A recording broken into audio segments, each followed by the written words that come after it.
Welcome to Mini Fights. I'm Brian. I paint a lot, and this is the fifth video and final video of a series of how to paint Godtear's Shayle and Landslide.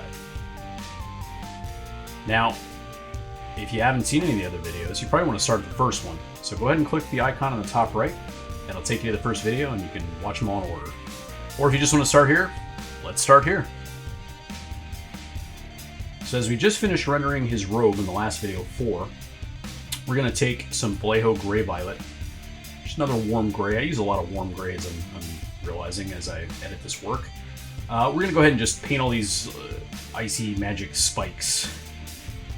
My assumption here is that he is casting a spell, and this is kind of stuff flying up from the ground in front of him off of his giant tactical rock. So we're going to paint those gray with the anticipation of airbrushing some white onto them and creating a nice fade, which we will then add color to later. Before we do any airbrushing though, we're going to go ahead and finish up his flesh. Now the nice thing about this model, there's not a ton of flesh on it. It's just his arms and his face. Pretty small areas generally speaking. And we go ahead and just base coat them with P3 Midland Flesh.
So now that we base coated that flesh, we're going to go ahead and shade it a little bit. And I'm keeping this, because this is a fairly small model and not a lot of flesh tone really present, just keeping it fairly simple. We mix a little bit of umbral umber and a little bit of gray into the flesh tone and shade with that. That kind of desaturates it, takes it away from that kind of pinkish tone into more of a grayish brownish tone, and we use that to shade sort of the underside of the arms and the planes of the face, like for example the eye sockets or underneath the cheekbones. Not really a lot of face showing frankly on this model, and it's pretty small. We're going to go in and get the areas between fingers and things like that as well.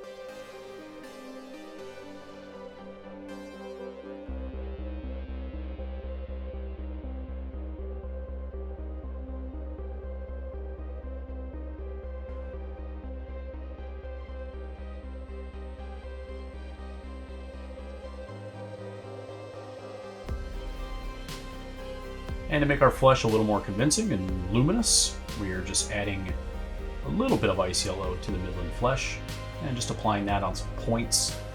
Points would be ends of fingers, knuckles,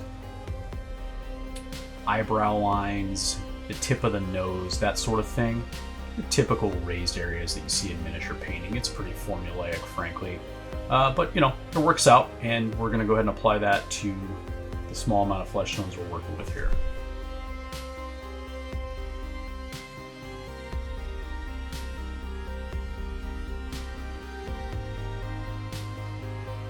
And as we're wrapping up the flesh tones, we're going to break out umbral umber. We're going to base coat his staff with that, and we're going to apply a little bit of umbral umber between the fingers and around his face, delineating it from the robes a little bit cleaner than it is now, and applying kind of just a little bit of a darker shade in a few specific spots.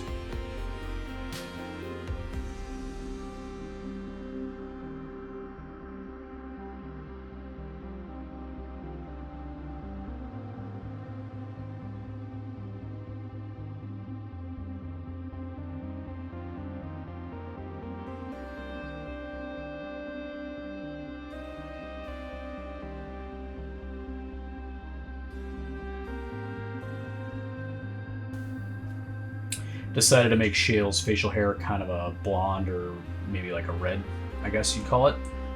You just used a little bit of orange. Got his upper mustache and lower hair, facial hair. Not quite a beard, there's not quite that much showing. Hit it with a little orange, and then we're going to hit it with a little bit of a lighter orange. Just kind of little points. You can see I kind of dabbed the brush there, sort of to imply a little bit of a hair texture. And that's it. It's pretty small. That's all you got to do. I'm going to go back and highlight the staff. Just mix a little bit of that orange that we used for his facial hair into the brown that's already on the staff. And just kind of run the brush along it. Give it a little bit of a lit look.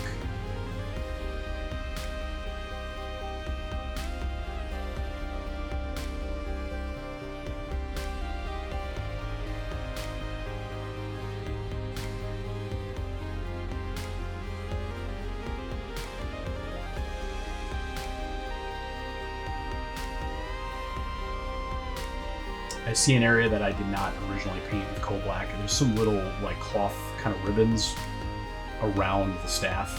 So I just go back with coal black and kind of fix that. And we're going to move back to landslide, and we're going to line the runes on his glaive arm. And the reason we're doing that is they are not going to glow. I decided to not make them glow. I felt like it would interfere with all the kind of non-metallic metal work and rendering that we did. We're just going to get them nice and dark with some umbral umber. And then we're going to edge highlight those recesses with, I believe it's going to be ice yellow. That'll make them pop out and sort of reinforce their three-dimensional nature, that these are carved into the surface of the glaive or forged into it, since it's kind of a gold metal.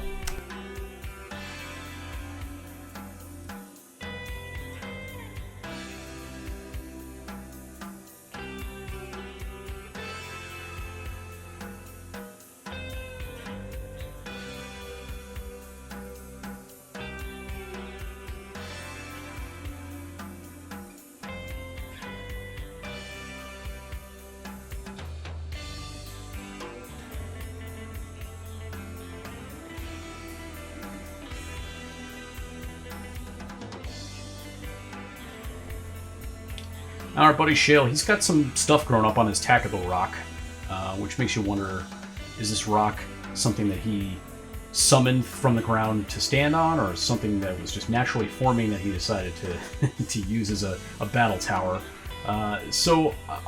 My philosophy on basing stuff like this is that you kind of have to get away from whatever light logic you're using on your miniature, where you're building up a lot of light. I mean, like, for example, those robes go from very dark to very light. I don't think you really want to necessarily reflect that on a basing surface as much. I think you want to kind of keep the light a little tighter, not as dark and not as light, because it's not the main show, and you don't want to pull the eyeball off of your wonderful model that you've been putting all this time into to some leaves that you're highlighting, right? So speaking of highlighting leaves, we worked in some greens, and I kind of did them in a little bit of a thinned out kind of washy fashion to make sure that the colors weren't turbo saturated and eye-catching. I just put in like one little edge highlight on the leaves, and that's it. We're just going to leave it there. That's good enough. We're going to leave the moss alone. We just put a little bit of like a green over it.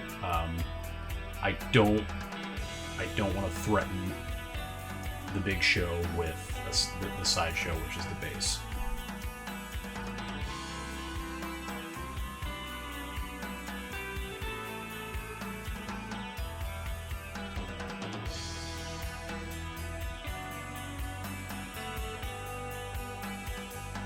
Alright, so we're back in the airbrush tent. I've got my favorite toy out, which is white ink. We're applying this to the spiky energy spell that he's casting. Again, be careful when you do this. It's very easy for overspray to damage areas you've worked on. I'm kind of deliberately spraying away from the model in all circumstances so I don't catch it with anything else. I'm just trying to kind of catch maybe about halfway down and forward with that white.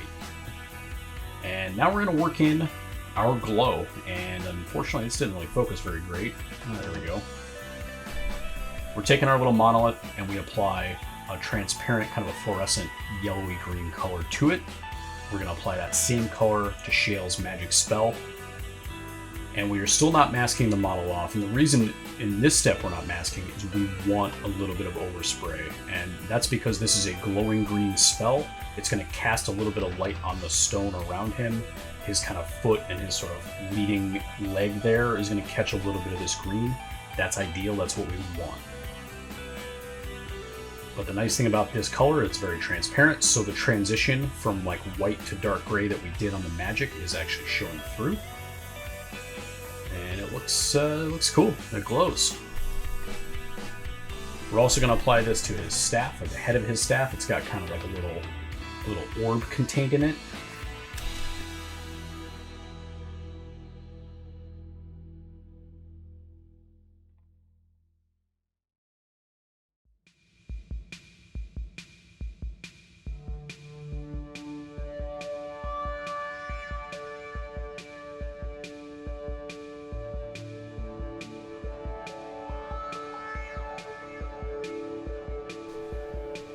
So here we go.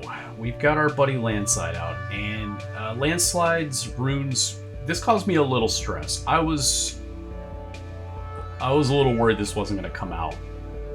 The intent obviously is that we're spraying a transparent green over the white. The white will become like a real light green.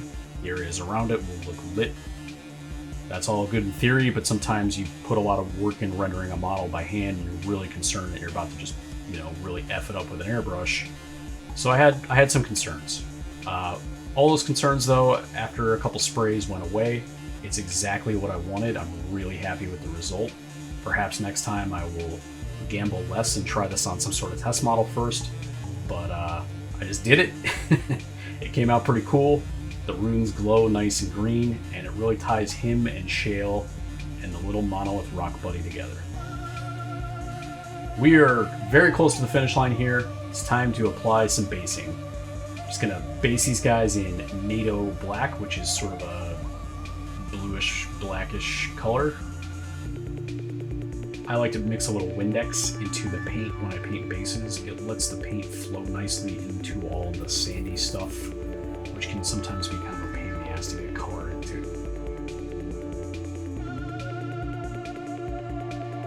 And while I was applying that color, I made sure to sort of blend it into the rock that Landslide is coming out of. So you can see a little bit of a transition there. I did not want that transition to be super abrupt. And like most bases that have kind of a texture, you just start dry brushing with a flat brush of your choice. I dry brushed this with P3 Trader Green, which is a new color for me to try. Came out pretty cool. And after that layer, we're going to dry brush it with P3 Minoth White Base, which is kind of a bone color.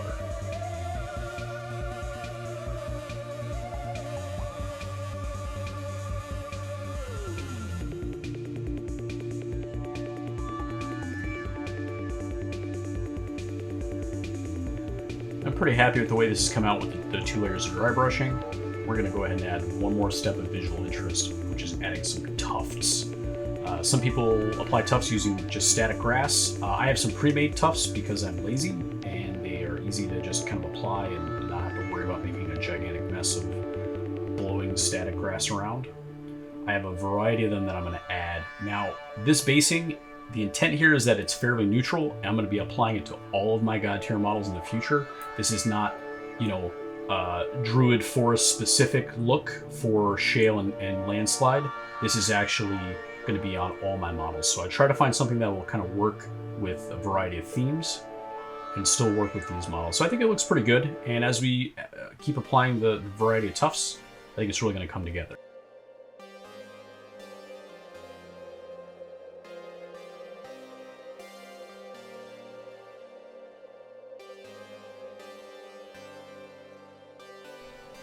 And we are nearing the finish line here, boys. I can taste it. It's very exciting.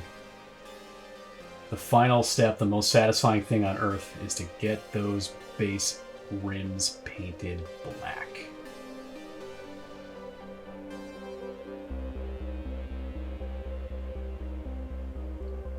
And for whatever reason, I don't know why it's so satisfying, but it just visually finishes the model. And I guess It's probably just habit. I've done it so many times, I know it's the end. And yeah, it just feels finished once you do it.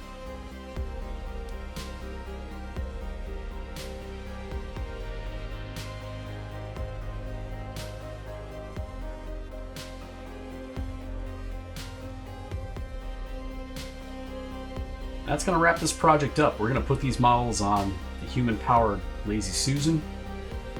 Give you just a nice slow motion look at the rendering and all the various stuff we've done. I am pretty happy with these. The non-metallic metal stuff is an experiment, and I think I'll get better and better at that as I render more and more of it. This is a mix of techniques that I'm pretty familiar with and new stuff, and that's how I try to make every project go. I always want to try new things. So you're going to see me sometimes struggle with stuff. That's okay. That's what I want to do. That's the journey that we're on. And I would encourage you to push yourself as well with new techniques.